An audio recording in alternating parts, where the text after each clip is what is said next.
Ariel Kandel, bonjour Boker Tov. Boker Tov. Ah, vous êtes enroué, c'est peut-être parce que vous avez trop parlé hier. C'est l'émotion, Daniel. Voilà, l'émotion, d'accord. Chaque fois que nous discutons, vous êtes je suis très ému. Oui, alors vous avez une bonne raison d'être ému parce que hier soir s'est déroulée une très sympathique cérémonie d'inauguration du hub de l'emploi de Kalita à Tel Aviv en présence de très nombreuses personnalités. Le maire de Tel Aviv, Ron Hulday, le président de la commission de l'Alia et de l'intégration de la Knesset, Avraham Nagosa, et puis bien entendu Mark Eisenberg et Patrick Drahi qui est, on le sait, le président d'Altis et qui a participé au financement de ce hub de l'emploi.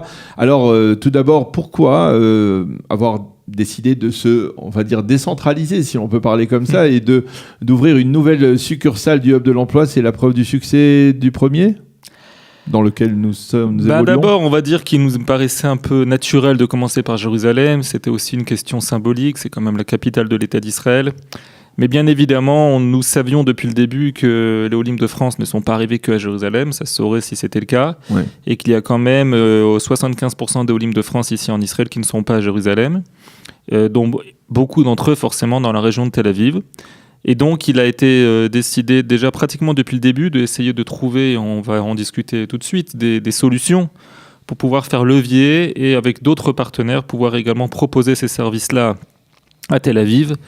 Et donc voilà, nous avons eu la chance hier tous ensemble d'inaugurer avec les partenaires que vous avez cités ce hub à Tel Aviv. Et c'est important de dire que ce n'est pas que le hub de l'emploi qui a été inauguré à Tel Aviv, c'est également donc, la présence d'un studio Kalita également. C'est-à-dire qu'il y aura une succursale du studio Kalita à Tel Aviv. Et c'est très important de le dire aussi parce que nous avons également, donc, dans le but de permettre à tous ces Olim qui habitent Tel Aviv et la région de parler plus librement, enfin plus facilement, on va dire également sur les ondes de notre radio. Et donc très prochainement, nous ferons également des émissions également via Tel Aviv. Alors, et ce qu'il faut souligner, c'est que la présence du maire de Tel Aviv, Ron Hulday, c'est la preuve aussi que les autorités municipales ont compris qu'il se passait quelque chose et que c'était un format qu'il fallait développer, auquel il fallait contribuer. Il y a une participation, on va dire, de la municipalité de Tel Aviv à ce hub de l'emploi. Bah oui, c'est en fait le grand... c'est pas la grande nouveauté, parce que nous avions déjà cette coopération ici à Jérusalem avec la mairie de Jérusalem, mais disons que c'est la deuxième grande réussite de Kalita au niveau des institutions publiques, et on va peut-être discuter des prochaines qui sont également en route. Mais depuis le début, nous disons qu'en fait, tout le monde sait que le système d'Israël est un système de matching, c'est-à-dire qu'il faut apporter une partie du financement et beaucoup de bonne volonté pour que l'administration publique également amène également un financement et également beaucoup de bonne volonté. Ça a été prouvé dans le passé, donc ici à Jérusalem, et ça a été prouvé donc également hier soir à Tel Aviv, où donc Ron Hulday, qui est donc pratiquement plus de 20 ans déjà maire à Tel Aviv, disons que c'est pas un petit nouveau, qui vient d'être réélu. Voilà, qui vient d'être réélu, mais enfin disons que c'est un gars qui a quand même énormément d'expérience et qui aurait pu dire non, vous êtes gentil, à quoi ça sert ce genre de choses, etc. Il vient avec toute son expérience de maire de Tel Aviv-Yafo, il vient nous dire écoutez, c'est extraordinaire ce que vous faites, et donc je décide de participer également financièrement à cet effort-là. Et ça, c'est un signe de réussite, oui, mais un signe également que, encore une fois, en Israël, tout est possible, et il faut surtout pas accepter des choses qui existent en Israël par rapport à cela, des décisions clientélistes politiques, et dire c'est comme ça, on peut rien faire. Ouais. On peut faire. La mairie de Jérusalem l'a prouvé, la mairie de Tel Aviv l'a prouvé, et très prochainement, je pense que nous aurons également des décisions de 1 ou 2 ministères.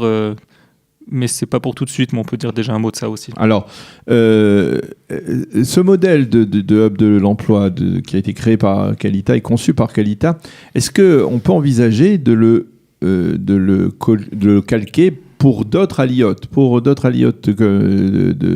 d'autres pays? On parle de l'ALIA des États-Unis, d'autres pays. Est-ce que, par exemple, les Américains ont quelque chose qui ressemble à cela en matière de Asama, en tout cas d'intégration professionnelle? D'abord, Nefesh Benefesh a quelque chose, pas un hub de l'emploi, mais ils ont également des services professionnels. Et ce qui est important de savoir aussi, je veux dire, hier en revenant de Tel Aviv, il y avait une soirée pour les Olim ici à Jérusalem, à Marat Tzidkiyahu, organisée par nos amis de la mairie, Pini, Edwige, Lisa, et Gal Rivouche, qui est donc un des hauts fonctionnaires de la mairie de Jérusalem, a également cité là-bas dans la même phrase, Nefesh Benefesh et Kalita. Ouais. Et pourquoi je dis ça aujourd'hui ? Parce que il est évident aujourd'hui, et pour les administrations, et c'est ça la grande nouveauté, que chaque alia est différente l'une de l'autre, et nécessite des éléments d'intégration qui sont différents. Et donc, pour répondre à votre question, oui, on peut évidemment proposer ce genre de choses également pour d'autres aliotes. Et d'ailleurs, nous nous occupons d'ailleurs également des Belges également. Il y avait également la présencière de Moria Rodri, qui est donc la présidente de Lobby, donc de l'association qui s'occupe de l'intégration des Belges en Israël, qui fait également partie de Kalita. Mais c'est effectivement possible. Et c'est pas pour rien également que le hub de Tel Aviv se trouve finalement dans un bâtiment où il y a également un ulpan de la mairie. Donc au rez-de-chaussée, il y a l'ulpan de la mairie. Au premier étage, il y a l'hub de Kalita. Et donc, depuis le début, on savait qu'il était possible que d'autres olim monteront également au premier étage. Et forcément, s'ils parlent ou français, ou anglais, ou hébreu, nous leur offrirons nos services. Et nous savons déjà pertinemment qu'il y aura également... Quelque part, Kalita est prête à fournir, à élargir ses services, pas seulement au LIM de France, mais peut-être également à d'autres qui le sollicitent. Oui, alors pas de façon proactive, parce qu'il ne faut pas oublier notre mission principale, mais de façon réactive, pourquoi pas. Pourquoi pas, et la présence, encore une fois, hier, du président de la commission de l'ALIA et de l'intégration à la Knesset, Abraham Nagossia, qui est lui-même olé de Éthiopie, prouve également qu'on peut faire également des choses ensemble. Alors, chaque ALIA est différente, chaque modèle d'intégration est différent, mais on peut s'inspirer les uns des autres, et nous croyons de façon... très très forte qu'effectivement ce sont ce genre d'associations de coopération qui finalement apporteront du bien à tous les Olim. Alors vous vouliez nous dire, ça vous brûle la langue. Non, ça ne brûle pas la langue. mais vous vouliez nous dire d'autres projets dans ce domaine de l'intégration professionnelle. On a des discussions très avancées, c'est aussi important de le dire, parce qu'on sait très bien, et moi j'ai pas de langue de bois sur ça, les gens qui nous suivent un peu savent très bien que ce que j'ai pensé ces derniers mois, ces dernières années du Misra d'Aklita, qui a été tenu 9 ans par des ministres russes. Alors encore une fois, moi j'ai rien contre l'IA russe, mais j'ai toujours prôné qu'il fallait donner au moins une proportionnelle, c'est-à-dire si à peu près sur les 5 dernières années, 23% des Olim en général qui sont des Olim de France, il faut que 23% des services du Misra d'Aklita arrivent aux Olim de France. C'était pas le cas. On va d'ailleurs changer de ministre, et c'est une très bonne chose pour l'Alliance des Juifs de France. Je le cache pas du tout. Mais à côté de ça, et on verra d'ailleurs qui sera le prochain ministre ou la prochaine ministre, pour pouvoir travailler avec lui ou avec elle le mieux possible. Mais à côté de ça, il y a eu un changement de stratégie également. On a bien compris que dans chaque ministère, enfin il y a 3-4 ministères en Israël qui peuvent s'occuper des Olim. Le ministère de l'éducation qui peut s'occuper des jeunes et des enfants, le ministère du logement qui peut s'occuper éventuellement du logement pour des Olim qui arrivent des HLM de France et qui doivent ici trouver un logement en Israël. On peut également parler du ministère des Affaires sociales et du ministère de l'Emploi. Et je peux vous dire que donc nous avons des discussions extrêmement avancées, presque terminées avec le ministère de l'Éducation, mais on en reparlera, je pense, dans les prochains jours au cours d'une émission spéciale sur ce que peut faire le ministère de l'Éducation pour l'Alliance des Juifs de France. Et cette dernière semaine également, nous avons également des discussions avec le ministère de l'Emploi pour éventuellement ouvrir une antenne à Netanya. C'est également une possibilité. Et cet après-midi, je serai également au ministère du Logement pour voir s'il est possible de consacrer une partie du peu de logements sociaux qui existent en Israël pour ces Juifs de France qui habitent dans des quartiers défavorisés en France, qui aimeraient faire leur alia, qui vivent dans des HLM en France, surtout en région parisienne, dans la région de Lyon, dans la région de Marseille, qui ne peuvent pas venir en Israël. Et peut-être que éventuellement pour avoir quelques solutions pour eux aussi. Vous êtes en train de nous dire que quelque part, à force face d'une certaine manière à une sorte de fin de non-recevoir reçue de la part du ministère de l'Intégration, eh bien, quelque part, Kalita se